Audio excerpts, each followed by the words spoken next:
Today, the 24th of April, is what's known as Dhia An Phoblacht, or Republic Day. Now, this is a commemoration event that was started a few years ago in order to commemorate the calendar date of the reading of the proclamation outside the General Post Office in Dublin when the Irish Republic was proclaimed by Padraig Henry Pearse. It was a Monday, it was Easter Monday. Now, obviously it's known as the Easter Rising around the world, and people tend to commemorate it normally on Easter Monday, but Easter moves around a bit. So in recent years there's been a move towards sort of reviving the calendar date commemorations. So obviously with the current situation that we're in, that can't go ahead this year. So what I would like to do as my contribution to the cause this year, now normally on this date, every year I would be in my volunteer uniform. I would be standing, used to be outside the GPO, but we moved it to Arbor Hill last year. It's just better for accommodating crowds coming. And so obviously, as I said, that can't happen this year. So what I have done to mark the event in some way, shape or form is I've been trawling through my archives, and I'm after finding some video footage of a recitation of the proclamation outside the GPO. Now, it wasn't done on Republic Day, this was done on a separate day, which is a nice little lead into what I'm about to talk about next. It was done on one of the days that we had a large gathering of reenactors, artists, musicians, artisans, and who are involved in the Save Moore Street campaign, which is an ongoing campaign that's been going now for several years in order to preserve for the people of Ireland the row of terraced houses that were used as more or less the last stand of the Irish volunteers and their comrades during Easter week 1916.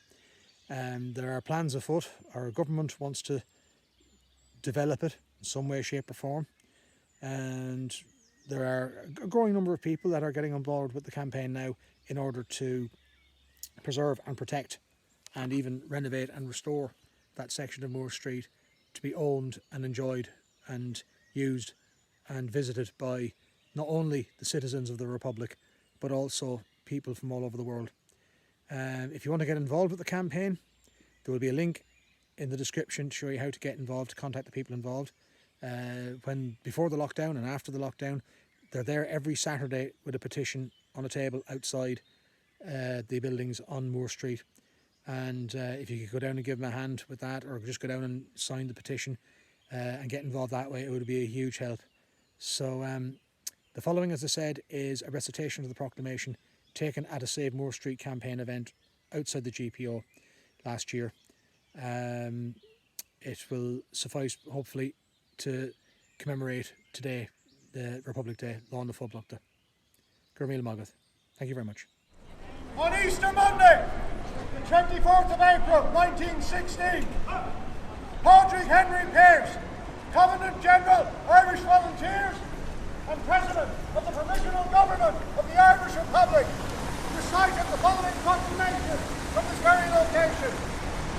It will announce to the world the birth of a new nation, one which was conceived in secret, born in rebellion, and baptized in blood. Phoblachta, the provisional government of the Irish Republic, to the people of Ireland.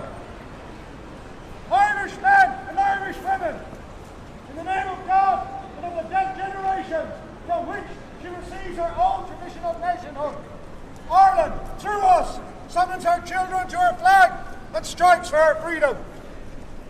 Having organised and trained her manhood through her secret revolutionary organisation, the Irish Republican Brotherhood, and through her open military organisations, the Irish Volunteers and the Irish Citizen Army.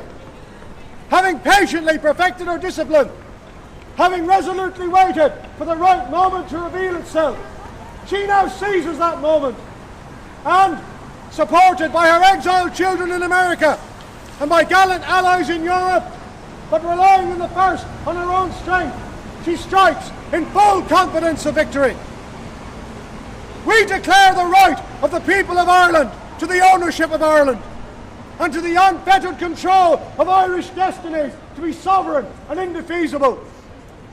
The long usurpation of that right by a foreign people and government has not extinguished the right, nor can it ever be extinguished, except by the destruction of the Irish people.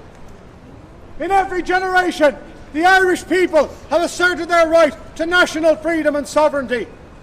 6 times during the past 300 years, they have asserted it in arms. Standing on that fundamental right, and again asserting it in arms in the face of the world, we hereby proclaim the Irish Republic as a sovereign, independent state. And we pledge our lives and the lives of our comrades in arms to the cause of its freedom, of its welfare, and of its exaltation among the nations. The Irish Republic is entitled to, and hereby claims, the allegiance of every Irish man and Irish woman. The Republic guarantees religious and civil liberty, equal rights and equal opportunities to all its citizens, and declares its resolve to pursue the happiness and prosperity of the whole nation and of all its parts, cherishing all the children of the nation equally, and oblivious of the differences carefully fostered by an alien government, which have divided a minority from the majority in the past.